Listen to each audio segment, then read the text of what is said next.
Betting apps promote చేసేవాళ్ళు బాగానే ఉంటారు, కానీ అది చూసి తెలిసి తెలియక చదువుకునే పిల్లలకు ఫోన్ కొనియడం వల్ల ఎంత ఇబ్బంది పడుతున్నారో. ఆ ఆటలాడి డబ్బులు పోగొట్టుకొని ఎవరికి చెప్పుకోవాలో తెలియక, ఎవరికి చెప్దామని తెలియక, తల్లిదండ్రులకు చెప్తే బాధపడతారే తిడతారేమో అని బాధపడి వాళ్ళు అప్పుల మీద అప్పులు చేసి చాలా ఇబ్బంది పడుతున్నారు.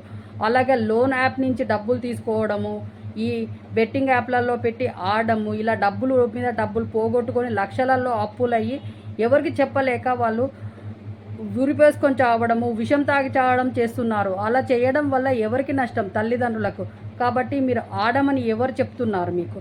వాళ్ళు చెప్పినంత మాత్రాన మీరు ఆడతారా? వాళ్ళు మంచిగా కోట్లు తీసుకొని వాళ్ళు కోటీశ్వర్లు అవుతున్నారు ఈ యాప్ను ప్రమోట్ చేసేవాళ్ళు. మరి మీకు కూడా అర్థం కావాలి కదా, మాకేమొస్తుంది, మేము ఈ డబ్బులు పెట్టి ఆడడం వల్ల మాకు ఏం రానప్పుడు మేము ఎందుకు ఆడాలి అని అర్థం చేసుకొని ఆడకుండా ఉండాలి కదా పిల్లలు. మీరు ఆడి డబ్బులు పొడగొట్టుకొని తల్లిదండ్రులను ఇబ్బంది పెట్టుడు, మీరు చనిపోవడం వల్ల తల్లిదండ్రులు ఎంత నరకాన్ని చూస్తున్నారు మీకేం తెలుస్తుంది? తల్లిదండ్రులు మిమ్మల్ని ఎంత సంతోషంగా ఉండడానికి పెంచడానికి వాళ్ళు ఎంత కష్టపడతారు అని ఆలోచించాలి కదా మీరు. మొన్ననే మా ఇంటి దగ్గర అబ్బాయి ఆడతానని వాడు మంచిగా చదివేవాడు, వాడు సైలెన్స్గా ఉంటున్నారు కదా అని అనుకున్నాం. కానీ వాడు చేసేదేంటిది, డైలీ మంచిగా డాబా మీద ఎక్కి వాడు ఈ ఆటకు మంచిగా ఆడుకుంటా ఒక 6 లక్షల అప్పు చేసిండు. వాడికి తెలియలే ఏం చేద్దామని, చావడానికని వెళ్ళిండట.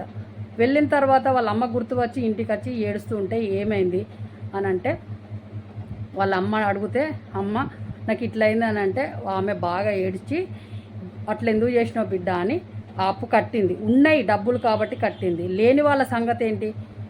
డబ్బుల మీద డబ్బులు పోతూనే ఉంటాయి బెట్టింగ్ యాప్ ఆడడం వల్ల.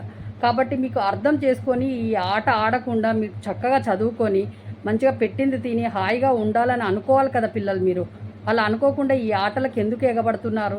ఈ బెట్టింగ్ యాప్స్ వల్ల వచ్చేది ఏమున్నది మనకి? వాడు యాప్ను ప్రమోట్ చేసిన వాళ్ళకి బొచ్చడు డబ్బులు కోట్లు ఇస్తున్నారని చెప్తున్నారు కదా యూట్యూబ్లలో ఎంతోమంది. మనం అవి కాదు చెప్పేది, పిల్లలకు చెప్తున్నాము, ఆడకండి మీరు. అలాంటి యాప్స్ని చూసి మీరు ప్రలోభ పడకండి. వాటి కోసము డబ్బులు వస్తాయని మీరు 100 పెట్టి వాటి కోసము పోతున్నాయని 100,000 1000 అట్లా పెట్టుకుంటూ పోకండి. మీకు అవసరం లేదు ఆట. పుణ్యానికి వచ్చే డబ్బు ఏది మిగలదు.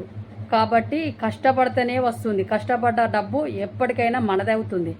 పుణ్యానికి వచ్చేది తక్కువ రేట్లకు వచ్చే వస్తువులైనా ఏవైనా మనకు మిగలవు. కాబట్టి కష్టపడండి, తెలివిని పెంచుకోండి. అలా పెంచి సంపాదించిన డబ్బు ఎప్పుడు మన దగ్గరనే ఉంటుంది. కాబట్టి బెట్టింగ్ యాప్స్ ప్రలోభాలకు పోకండి, ఆటలు ఆడకండి, ఇబ్బంది పడకండి, తల్లిదండ్రులను ఇబ్బంది పెట్టకండి. మీ చదువులు మీరు చదవండి, మీకు వచ్చిన జాబులు మీరు చేసుకొని హ్యాపీగా ఉండండి జీవితంలో. అర్థమవుతుంది కదా పిల్లలు? జాగ్రత్తగా ఉండండి. ఈ యాప్స్కు ప్రలోభపడి ఆటలు ఆడడానికి పోకండి. ఈ బెట్టింగ్ యాప్స్ అసలుకే ఆడకండి. ఎందుకంటే డబ్బులు తీసుకొని ప్రమోట్ చేసిన వాళ్ళందరూ కోట్లలో సంపాదించి హ్యాపీగా వాళ్ళ పిల్లలతో తల్లిదండ్రులతో వాళ్ళు హ్యాపీగా ఉంటున్నారు, విదేశాలలో తిరిగి వస్తున్నారు, హ్యాపీగా జీవితాన్ని ఎంజాయ్ చేస్తున్నారు. కాబట్టి వాళ్ళు చెప్పారని మీరు ఆడడానికి పోకండి. మీ జీవితాన్ని ఆగం చేసుకోకండి. మీ తల్లిదండ్రులకు నష్టం చేయకండి. ఎవరికి వచ్చే సంపాదన వాళ్ళకు వస్తూనే ఉంటుంది. నీకొక రోజు వస్తుంది, మంచి రోజు రావాలని కోరుకో, వస్తుంది మంచి రోజు, నీ స్థాయిలో నీకు వస్తుంది. కాబట్టి మంచిగా కావాలని కోరుకోవడం తప్పేమీ లేదు. కానీ అక్రమంగా వచ్చే డబ్బు ఏది నిలవదు. అలాగే మనకు తక్కువ రేటుకు వచ్చిన వస్తువులు ఏవైనా దక్కవు. కాబట్టి మనకు విలువను బట్టే వస్తువు ఉంటుంది, వస్తువు విలువను బట్టి ధర ఉంటుంది. కాబట్టి మీరు తెలుసుకొని ప్రవర్తించడం నేర్చుకోండి. ఇప్పటి పిల్లలు వట్టిగానే ఏది చెప్పినా కూడా వట్టిగానే ఆకర్షితులు అవుతూ ఉన్నారు. అలా చేయకండి.